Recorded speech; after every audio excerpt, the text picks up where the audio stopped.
யார் மிகச்சிறந்தவன், யார் மிக பெரியவன். ஓகேவா? இன்னைக்கு என் வாட்ஸ்அப் ஸ்டேட்டஸ் பார்த்தவங்களுக்கு எல்லாருக்கும் புரிஞ்சிருக்கும் யார் மிக பெரியவன். மெய்ஞானியானவனே மிக பெரியவன். உண்மை அதானே? சரியா? சரி, நீ கருத்து போலாம். ஒரு குட்டி கதை மூலம் ஆரம்பிக்கிறேன். இது ஒரு வாழ்வியல் நடந்த ஒரு வாழ்வியல் நிகழ்வுக்கான ஒரு கதை. சரியா? ஒரு ஊர்ல ஒரு பெண் இருக்கிறா, என்ன மாதிரியே. ஓகேவா? நம்மளா கியூட்டா? நமக்கே கேள்வி வரதில்லை. எஸ், ஐ எம் கியூட்டுன்னு சொல்லணும். என் அம்மா அப்பா யார் எல்லாரும் சொல்லுவாங்க, சி என்னை பார்த்தாலே என்ன சொல்றதுன்னு தெரியல. ஆனால் நான் எப்போவுமே சொல்வேன், I will honour myself. I am best, I am good. மற்றவங்களாம் நம்மளை சொல்லுவாங்க பாரு, ஏன்னா எல்லாருமே தாழ்ச்சியாகவே பேசுவாங்கங்க.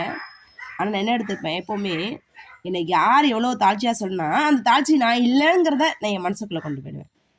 I am the best, I am so cute, I am best with my characters, I am best with my attitude. எல்லாத்துலேயுமே என்னை எவ்வளோ வருஷம் சொல்கிறாங்களோ அதில் நான் காயப்பட மாட்டேன். இப்போ நிறைய பேர் அதில் தான் சோர்ந்து போகிறீங்க.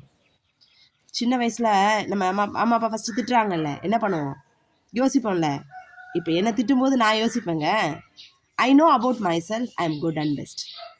ஓகே, அதனால் யார் உங்களை என்ன சொன்னாலும் நீங்கள் காயப்படவே மாட்டீங்க, மற்றவங்க என்ன பேசினாலும். உண்மை தானே? சரியா? சரி, கதைக்கு போகலாம். ரொம்ப நேரமாக கதை சொல்கிறேன்னு சொல்லிட்டேன், ஆனால் எனக்கு கதை சொல்ல நினைக்கல. ஒரு ஊரில் ஒரு சாமியார் இருந்தார். அந்த சாமியார் பார்த்தீங்கன்னா, நான் தான் பெரிய மாந்திரிகன், தந்திரவாதி, என்ன மாதிரி பெஸ்ட் யாருமே இல்லை, நீ என்ன பெஸ்ட்டுன்னு சொல்லணும். முதல்ல ஒரு சாமியார்கிட்ட போனேன். அந்த சாமியார் சொன்னார், நான் தான் வாசி யோகி, என்ன பெஸ்ட்டுன்னு சொல்லு அப்படின்னா. அவரை சுற்றி இருந்த எல்லா மனுஷங்களும் என்ன பண்ணாங்க, அவரை பெஸ்ட்டுன்னு சொல்ல சொன்னாங்க. எல்லாரும் அவங்க பெஸ்ட்டுன்னு சொன்னாங்க. ஆனால் நான் சொன்னேன், உங்களை நான் பெஸ்ட்டுன்னே சொல்ல மாட்டேன், என் பாபா குரு தான் பெஸ்ட்டுன்னு சொல்லுவேன் அப்படின்னு.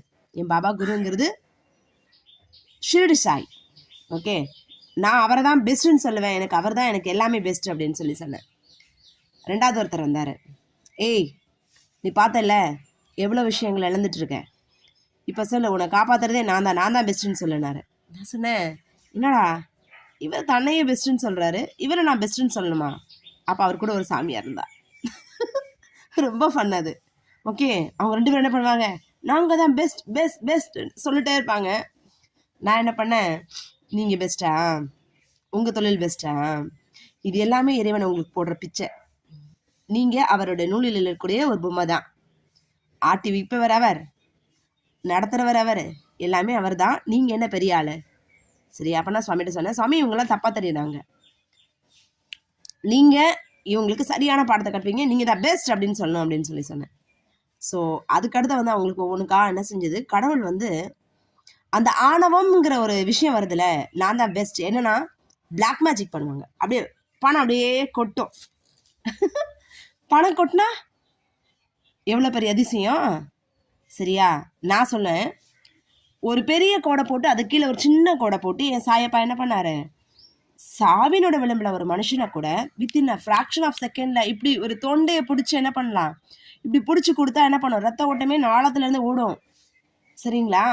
நான் நினச்சேன், அப்போது டாக்டர் கிட்டத்தட்ட அவரை ஒரு 2 வீக்ஸாக அன்கான்சியஸ் ஸ்டேஜில் இருக்கிறான் ஒரு மனுஷன்.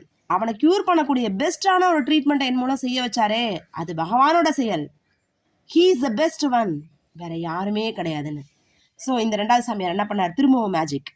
ஓகே, பாரு என்கிட்ட எத்தனை பேர் ஆசீர்வாதம் வாங்குறாங்க, கழுத்து நிறைய மாலை, மண்டை ஓடு, இவ்வளோ பெரிய பெரிய காளியோட மண்டை ஓடு, தேங்காய் முடி மாதிரி இவ்வளோ பெரிய மண்டை ஓடு, 2 பேரும் போட்டுக்கிட்டு, உன்னை யாராவது சாமியார்னு சொல்லுவாங்களா?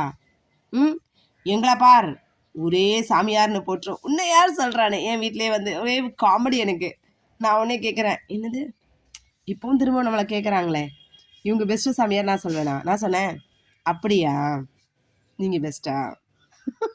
ஆனால் அந்த பிரம்மம் கொடுத்துச்சு பாருங்க பாடம், அது கொடுக்குற மாதிரி எதுவுமே கிடையாது. அப்புறம் என்ன பண்ணாங்க, அங்கே இருந்து கிளம்பி பல்வேறு இடங்களுக்கு சுத்தம் பண்ணாங்க. இதெல்லாம் என்ன, இறைவன் ஏன் நகர்த்தறார், நீ பெரியவன் என்று நினைக்கும் பொழுது உன் ஆணவத்தை அடக்கி நீ எதுவும் அற்றவன் சொல்லிட்டு என்ன பண்றாரு, கீழே கொண்டு வந்துடுறாரு. கொண்டு வந்துட்டு ஒரு மெய்ஞானியவன் என்ன பண்றான், தன்னை அறிதலை, செல்ஃப் ரியலைசேஷன், நாம என்னவாது இருக்கிறோம், நம்ம ஆன்மாவே நம்ம வந்து உடலே கிடையாது, ஆன்மா. இந்த ஆன்மா செய்யக்கூடிய செயல்கள் என்னென்ன? இப்போ பாருங்க, நீங்க ஒரு தனித்துவமான ஒரு ஆன்மாவா இருக்கீங்க. உங்களை சார்ந்து இருக்கக்கூடிய ஆன்மாக்களுடைய கோரிக்கைகள் என்னன்னு கடவுள் உங்களுக்கு புரிய வைப்பார். நீங்க எதுவா இருக்கிறீங்க? கடவுளா இருக்கிறீங்களா? மனுஷ நிலையில இருக்கிறீங்களா? தெய்வமா இருக்கிறீங்களா? இல்ல சேவை செய்யக்கூடிய பண்புல இருக்கிறீங்களா? இது எல்லாத்தையுமே உணர்த்தக்கூடியது எது? மெய்ஞானம். தன்னை தான் உணர்தல். உங்களை உணர்ந்திருக்கீங்களா? சரியா? நமக்கிட்ட என்ன இருக்கக்கூடாது? ஈகோ இருக்கக்கூடாது. Egoless life. நான் பெரியவன் இல்லை. எப்பவுமே நான் சொல்வேன், என்னை படைச்ச நீங்க தான்ப்பா பெரியவங்க. எனக்கு ஒரு காரியத்தை குறிச்சு செய்ய வைக்கிறீங்க பார்த்தீங்களா, நீங்க தான் பெரியவங்க. தன்னிகரற்ற தன்மை உள்ளவன் இறைவன். தான் இப்படிதான் வரையறுத்து ஆதியும் அந்தமும் இல்லா அருட்பெரும் ஜோதியை. ஆமால, எங்க தொடங்குது எங்க முடியுது? ஆனா இவ்வளோ விளையாட்டையும் நமக்கு கடவுள் பக்குவமா கொடுத்து நம்மள எல்லாரையுமே அறியும்படி செய்யறாரே, அது யாரோட செயல்? அது இறைவனின் செயல். அதுதான் இறைவன். கருணை, அன்பு, இரக்கம், அதுதான் கடவுள். சரிங்களா? ஓகே, இன்னைக்கு சொன்ன கருத்து பிடிச்சிருந்ததுன்னா லைக் பண்ணுங்க, ஷேர் பண்ணுங்க, கமெண்ட் பண்ணுங்க அண்ட் சப்ஸ்கிரைப் பண்ணுங்க.